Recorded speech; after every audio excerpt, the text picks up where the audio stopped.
நம்ம ஃபார்மில் பாம்பு வந்துடுச்சு. மஞ்சு போட்டு 1 மாதம் ஆச்சு. கோழியோட எச்சம்லாம் சேர்ந்து ஸ்மெல்லாம் கொஞ்சம் வெளியே போக ஆரம்பிச்சிருச்சு. நாமளே அந்த பிளேஸுக்கு போனாலே கொஞ்சம் ஸ்மெல் தெரிஞ்சுது, கோழியோட எச்சம் ஸ்மெல். ஸோ அதனால் 1 மந்த் நல்லா மாற்றிடலாம். ஏன்னா கொடுக்கும் போதே மஞ்சு ஒரு 1 மாதம் தாங்குன்னு தான் சொன்னாங்க. ஒரு பேட்சுக்கு தாங்குன்னு தான் சொன்னாங்க. பட் ஆனால் 30 டேஸ்லேயே எனக்கு வந்து பார்த்திங்கன்னா ஸ்மெல் வெளியே வர ஆரம்பிச்சிருச்சு. ஸோ அதனால் சேஞ்ச் பண்ணிடலான்ட்டு ஃபுல்லாக எல்லாத்தையும் கூட்டி அள்ளிட்டு மஞ்சு வந்து பார்த்திங்கன்னா புதுசு போட்டிருக்கேன். எங்கள் ஊர் சைடு வந்து பார்த்திங்கன்னா 1 கிலோ மஞ்சு 25 ரூபா.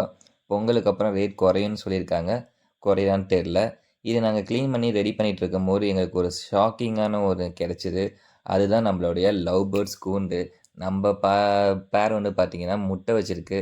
இதை பார்த்த உடனே ஒரே ஷாக்கிங். உடனே மேலேருந்து கீழே இறக்கியாச்சு. ஏன்னா காற்றடிச்சு சாஞ்சு முட்டை உடஞ்சிடக்கூடாதுன்றதுக்காக மேலேருந்து கீழே இறக்கிட்டேன். இறக்கி நான் இங்கேயே வைக்கல. நான் என்னோடய வீட்டுக்கு கொண்டுட்டு போய் நான் என்னுடைய ஹாலில் நான் வச்சுட்டேன், க்ரீன் மேட் போட்டு சேஃப்டிக்காக. முட்டை பொரிச்ச உடனே நம்ம கொண்டு வந்து நம்ம ஃபார்ம்லேயே வச்சிடலாம். அது வரைக்கும் வீட்டில் பத்திரமா சேஃபாக இருக்கட்டும்.